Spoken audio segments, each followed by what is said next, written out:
Tenets of the NAP ministry. Rest is a form of resistance because it disrupts and pushes back against capitalism and white supremacy. Our bodies are a site of liberation. Naps provide a portal to imagine, invent, and heal. Our dream space has been stolen and we want it back. We will reclaim it via rest.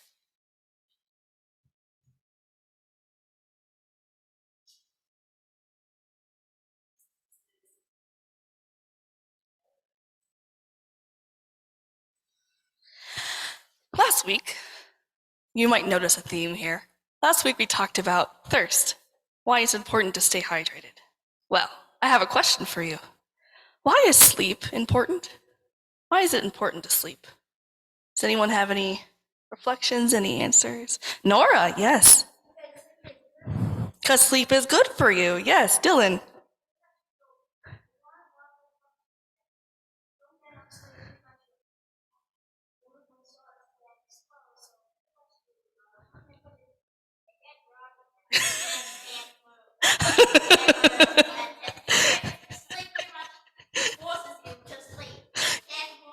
Yeah.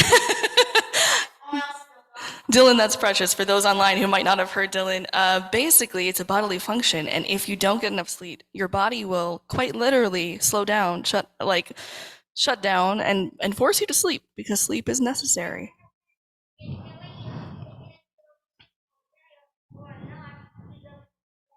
Yeah, if you don't sleep all day and all night, as Nora says, you'll get sick. Yes. Sleep also helps with blood flow and circulation. It helps with mental and emotional health. It helps regulate body. It helps healing. All of those things. So, what are some signs that you might notice about your body if you haven't gotten enough sleep? Yes, Jackie. Huh? Achy. You get achy in your body. What else? Nauseous, Nora says. Yes. Allison.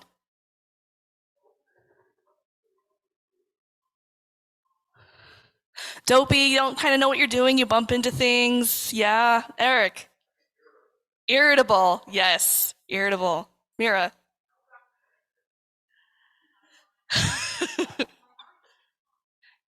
Your eyes get dry. Sometimes it's hard to really focus with your eyes on things. For me, I get really hungry and like hangry if I don't get enough sleep.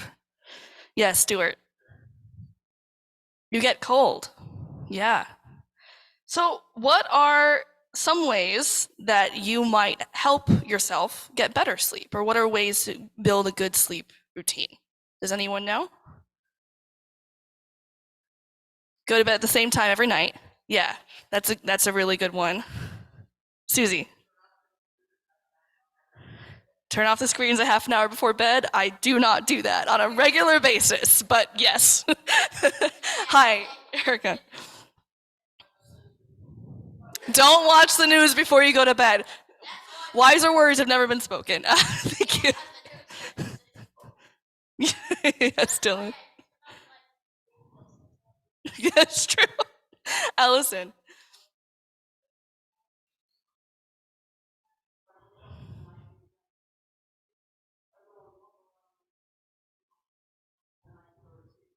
That's actually great, and that was actually on the CDC list. Is if you, ironically enough, if you get exercise, it can help your sleep patterns, including like if you can't go to sleep. Allison recommends just take a walk, get your body moving, and see if it restores some of your sleep. So, all of this to say, sleep is important, and I know that we live in a culture and with a lot of societal pressures that say, sleep when you're dead.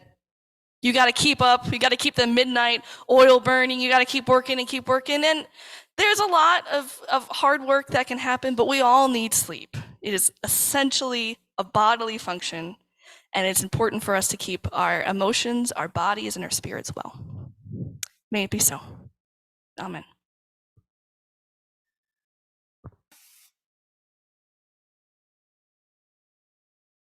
We'll share a reading with you from the voice of Reverend Trisha Hersey herself in her audiobook, Rest is Resistance, a Manifesto. This comes from her introduction.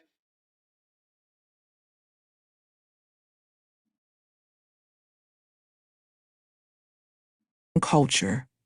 Many people believe grind culture is this pie in the sky monster directing our every move, when in reality, we become grind culture. We are grind culture. Grind culture is our everyday behaviors, expectations, and engagements with each other and the world around us. We have been socialized, manipulated, and indoctrinated by everything in culture to believe the lies of grind culture. In order for a capitalist system to thrive, our false beliefs in productivity and labor must remain. We have internalized its teachings and become zombie-like in spirit and exhausted in body. So we push ourselves and each other under the guise of being hyper-productive and efficient. From a very young age, we begin the slow process of disconnecting from our body's need to rest, and we are praised when we work ourselves to exhaustion. We tell our children to stop being lazy when they aren't participating in work culture with the same intensity as us. We lose empathy for ourselves first and push excessively. We become managers, teachers, and leaders who fall prey to the allure of a capitalist system and treat those we have the honor of working with as human machines.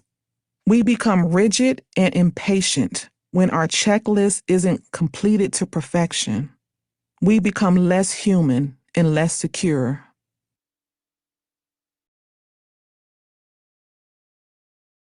Program. Our everyday behaviors and false beliefs about productivity drive us into behaving in a robotic, machine-like way. The way we hold ourselves and others to the lie of urgency is white supremacy culture, and we will never be able to rest or be liberated from oppression while we are honoring and aligning with it. Liberation and oppression cannot occupy the same space.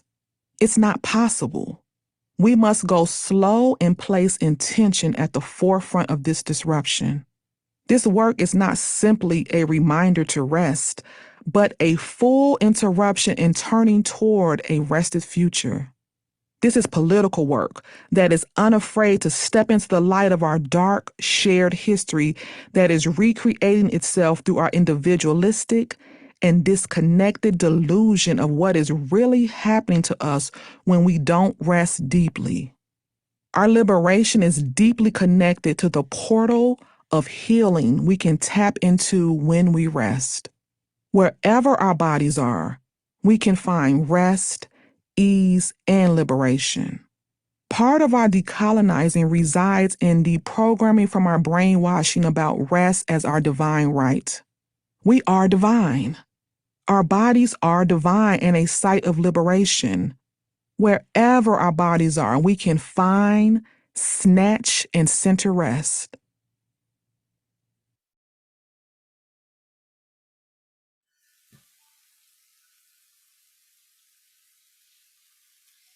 So that is the voice of Reverend Trisha Hersey, the inspiration for most of this service. I couldn't help but be inspired for this service after listening to her audiobook and loving it and being challenged by it. I will say that this service feels the most hypocritical to me because I do not practice what Reverend Trisha preaches. I'm often the person who's up at 2 o'clock in the morning, not being able to go to sleep because my brain is too busy running on all the to-do lists I have to do and worrying about the next day or thinking about a slight interaction I might have had with a friend or a stranger and wondering if I did something wrong. Anything else but sleep, right? I keep running into this grind culture and living it in part because doing is where I find a lot of my own self-worth. And interestingly enough, part of that belief that doing defines my self-worth actually comes a little bit from my Unitarian Universalist faith and upbringing. In part because our ancestors on the Unitarian side had this theology of, quote, salvation by character. It was revolutionary at the time, but kind of a cousin to the Protestant work ethic that if you do good things in the world, if you have a good moral character, that is what ultimately leads to your saving or healing, right? Now, we don't talk about salvation really as much anymore as a Unitarian Universalist faith, but you see that thread creep in to our conversations around social justice, to our conversations about moral living, to our conversations about character. Everything, even the line from the Martin Luther King Jr. speech, they will be judged by the content of their character. There is a lot at stake in the good we do. And there's nothing wrong with that. And also, sometimes if we lean a little too heavily on the good we do and not notice the we that's needed, for collective liberation, our social justice movements and religious institutions can just perpetuate the same systems of white supremacy, capitalism, and grind culture.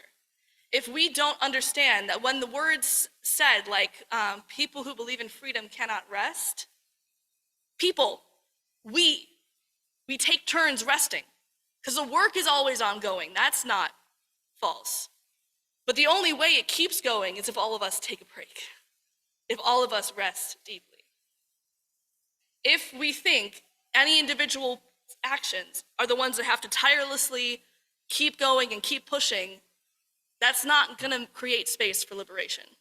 And that's the vision Reverend Trisha Hersey promotes in her book, Rest is Resistance. She's trying to change the language from her own experience of being a minister and being a justice leader, seeing the cycles of burnout that are even part of our justice movements. So instead, I don't want to see and focus on grind culture. I want to lean into another Unitarian Universalist theology that's been spelled out in our beliefs and principles for decades and hundreds of years. The inherent worth and dignity of every person. You do not have to do, you just have to be. You are divine and holy and wonderful just as you are. There's nothing to prove. There's no badge of character to pass around with you. You are good enough just as you are. And if we help each other live into this spirit of the divine right, as Reverend Trisha called, of rest, that there is space and time for us to simply be together, that can help us get to collective liberation. I am starting to wonder if part of the decline of religious institutions across America is because we've tapped into this grind culture. Is because we have exhausted our volunteers, over-obligated the people who are a part of our religious communities, and just been creating exhaustive networks. I wonder what it could look like if religious traditions of any faith go back to any of their essential truths about Sabbath, about rest. Because essentially in every spiritual tradition, whether it's Buddhism, whether it's indigenous traditions, Judaism, Islam, Christianity, there is a space for rest and the spiritual importance of rest. What could it be if we honed it together, if we helped each other practice that spirit with one another? That is what leads me to this practice with you now. I hope that as we, as a community, but also we as individuals, as human beings in the world, that we continue to try to find breaks, spaces for rest, because we are enough just as we are. May it be.